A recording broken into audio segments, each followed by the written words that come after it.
This article was submitted by Patreon backer Ivan G. Shrevey Jr. It's a nice story about life in the police state, as he calls it. Comply or die, the police state's answer to free speech is brute force. It came out July 12th. It was written by John W. Whitehead, and it's in counterpunch.org. I'll put the link below.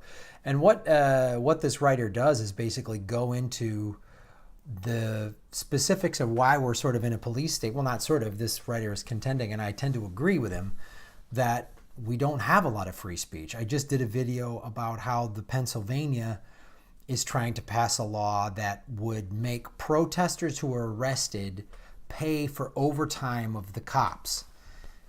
And that law, of course, was pushed forward by the pipeline companies, because there's a pipeline going through Pennsylvania. So what Ivan is talking about here is just that's a specific example, and how most of the time, one of the reasons we've become a militarized state and where the cops have become completely militarized is because they're doing the bidding of the corporations. Standing Rock was such a fine example of that. The citizens of Bismarck, a primarily white community, said, we don't want this pipeline coming near us. They voted for it. Didn't happen. So they send it through the Indian reservation, and too bad. They just got to suck it, And they had cops on Army Corps land, which is federal land. Obama didn't do anything about it. This started over the summer. So he was busy fighting his illegal proxy war in Yemen over the summer of 16. He was ramping that up. That actually started in 2010, but he started ramping that up in 16, and Obama didn't get involved. But let's go into this article that Ivan G. Shrevey Jr. submitted. And again, if you are at the $5 level on Patreon, you get to submit this. So, and there's some great quotes in here. One is from Justice William O. Douglas, who was in Colton v. Kentucky. This is a case that came up in 1972. Since when have we Americans been expected to bow submissively to authority and speak with awe and reverence to those who represent us? The constitutional theory is that we the people are the sovereigns, the state and federal officials only are agents. We who have the final word can speak softly or angrily. We can seek to challenge and annoy, and we need not stay docile and quiet. Excuse me. It's like, and this is a great line in this article that really summarizes where we're at. There can be no free speech for the citizenry when the government speaks in the language of force. So what is the language of force? Well, it's a completely militarized police force that acts not like cops, but like the military. Riot squads, camouflage gear, black uniforms, armored vehicles. Looks like tanks rolling down our streets. We're always so concerned, like, oh, we don't want America to become a war zone. America is a war zone, right? Kevlar vests, drones, lethal weapons, less than lethal weapons unleashed with deadly force, rubber bullets, water cannons, saw those at Standing Rock, all the stuff used at Standing, stun grenades, arrests of journalists, crowd control tactics, intimidation tactics, and brutality. That this isn't what a free society looks like. This is what a society that has brute force looks like, right? So this article goes into kind of where we're at historically. It's not just, and they talk about here, the police overkill isn't just happening in troubled hotspots such as Ferguson, Missouri, or Baltimore, Maryland, where police brutality gave rise to civil unrest, which was met with militarized show of force that caused the whole stew of discontent to bubble over into violence. At the 2004 Republican National Convention, the NYPD did mass arrests of peaceful protesters. The protesters were subjected to blanket fingerprinting and detained for more than 24 hours in the bus depot that was this filthy pier.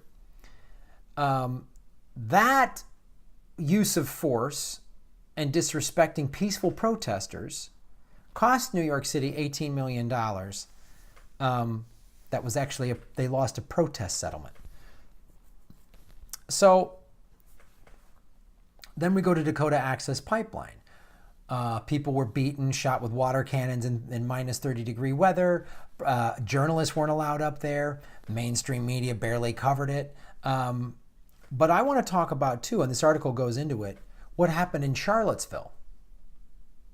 So I'll read this and then talk about another video that it came out. More recently, the militarized exercise and intimidation reared its ugly head in the college town of Charlottesville, Virginia, where protesters who took to the streets to peacefully express their disapproval of a planned KKK rally were held at bay by implacable lines implacable lines of gun-wielding riot police. Only after a motley crew of Klansmen had been safely escorted to and from the rally by Black Guard police did the Assembly Army of city, county, and state police declare the public gathering unlawful and proceed to unleash canisters of tear gas on the few remaining protesters to force them to disperse. There is video footage from Charlottesville of riot cops with the big shields and a line of riot cops, and these KKK guys pushing against the riot cops. And the guy on the phone is like, oh my God, this is white privilege. The guy with recording it on his phone is like, can you imagine if Black Lives Matter did this? Can you imagine if Black Lives Matter pushed against a wall of riot cops? Man, they would have unloaded on them. They would have unloaded on them. But hey, these are Klan guys. It's their freedom of speech. And how many of those cops are in the Klan? How many of those cops know those guys? Give me a break. I'm not saying all cops are in the Klan and all cops are violent and evil, but there are plenty.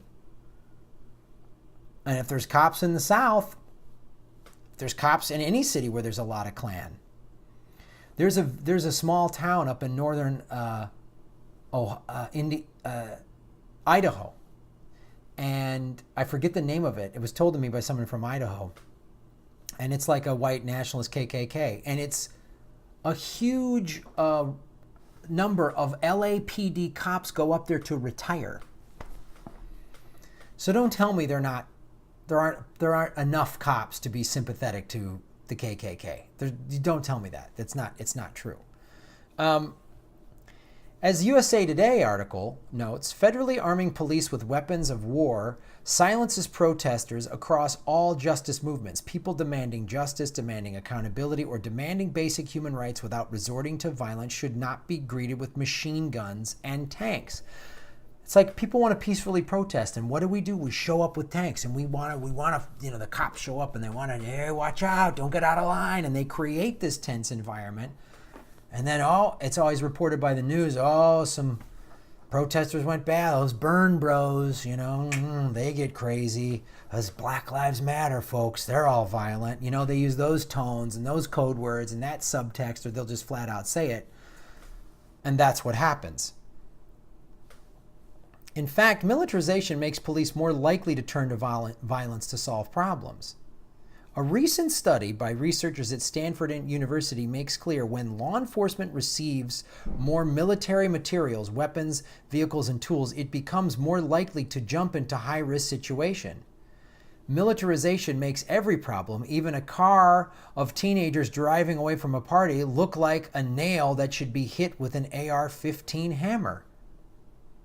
That's how America responds to everything. Excessive force. We demonize the poor. We demonize people that want clean water. I've seen while being a guest on Aggressive Progressives and on the Jimmy Dore show, he shows footage of like an elderly woman wanting clean water being roughed up by a big cop. And in that particular instance, it was a white woman being roughed up by a black cop. Just to show you that the force, there is plenty of racism involved, for sure, as I just stated, but it also just shows you that the big tough cop will rough up the smaller, weaker person, regardless of ethnicity, because that's what cops do. And when they're given a free license to do it, they will. And they see a conflict, and they don't want to diffuse it. They want to get in, man. They want that. You join the police force because you want to thump some skulls, man. Get some stick time, as I heard some Chicago cops call it. Got to get some stick time in. You want to turn a peaceful protest into a riot? Bring in the militarized police with their guns and black uniforms and war zone tactics and comply or die mindset. Ratchet up the tension across the board. Take what should be a healthy exercise in constitutional principles, free speech, assembly, and protest, what this country was founded on, and turn them into a lesson in authoritarianism. Mind you, those who respond with violence are playing into the government's hands perfectly. Sure.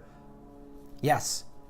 The Antifa people, I don't know that I agree with that. We've debated this, discussed it. I'm not sure when I see like Nazis and stuff, I'm torn.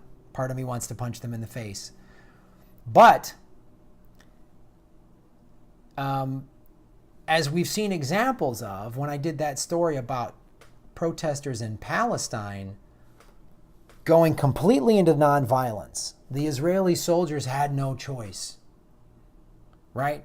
So when you respond with them, when there's someone's like ready for a fight and you give them one, you're going to get one. So this article is correct. You are playing into their hands. And this is some great points that the article makes, things I've been talking about on this show. The government wants a reason to crack down and lock down and bring in the biggest guns. They want us divided. They want us to turn on one another. They want us powerless in the face of their artillery and their armed forces. They want us silent, servile, and compliant. They certainly do not want us to remember that we have rights, let alone attempting to exercise those rights peacefully and lawfully.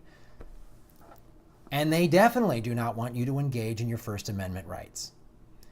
They don't want you out there challenging power, reveal the government's corruption, expose the government's lies, and encourage the citizenry to push back against the government's many injustices. You know how the Charlottesville mayor characterized the tear gassing of protesters by riot police? He called it an unfortunate event. Yeah, that's unfortunate. I'd love to see a bunch of CEOs or police chiefs get tear gassed. Like, I'd like to see some cops who are just like, hey, wanting better wages or whatever, want their union to get better wages, like millions of other unions have done throughout time. I'd love to see the policeman union like, oh, we're trying to get better wages and better benefits for us, and they get tear gassed by the army. I'd love to see that. I'd love to see how those cops respond to that. I'd love to see a bunch of cops, saying, hey, we want to see some change, and then they just get jackbooted and nightsticked and shoved around. I'd love to see how they would, and then just be told, oh, it was unfortunate. Just an unfortunate thing. Sorry. So this article gives you some more examples. Officer Sunil Duna of the LAPD advises if you don't want to get shot, tased, pepper sprayed, struck with a baton, or thrown on the ground, just do what I tell you. Don't argue with me. Don't call me names. Don't tell me that I can't stop you. Don't say I'm a racist pig. Don't threaten that you'll sue me and take away my badge. Don't scream at me that you pay my salary. Don't even think of aggressively walking towards me. This is what a cop said. So I'm not allowed to protest. I'm not allowed to exercise my First Amendment right. And if I say any bad words to the cop, he's got the right to nightstick me and mace me and throw my face into the dirt. That's how they think. This is not free speech. This is not a democratic society. This is not a government by and for the people. This is a militarized state. And this is not community policing. That's all gets thrown out the window. We all have rights. There's this thing called the Constitution and the Bill of Rights, and don't back down. There's a book recommended in this. I have not read it. Battlefield America, The War on the American People. Which just says if we just cower before government agents and meekly obey, we may find ourselves following in the footsteps of those nations that eventually fell to tyranny, if we haven't already. The American dream was built in the idea that no one is above the law, that our rights are inalienable and cannot be taken away, and that our government and its appointed agents exist to serve us. It may be that things are gone too far to save, but we must still try. Thanks, John Whitehead, for writing this article. Thank you, Patreon backer Ivan G. Shravey Jr. for submitting this. And thank you to everybody out there watching on YouTube and listening on iTunes. My name is Graham Elwood.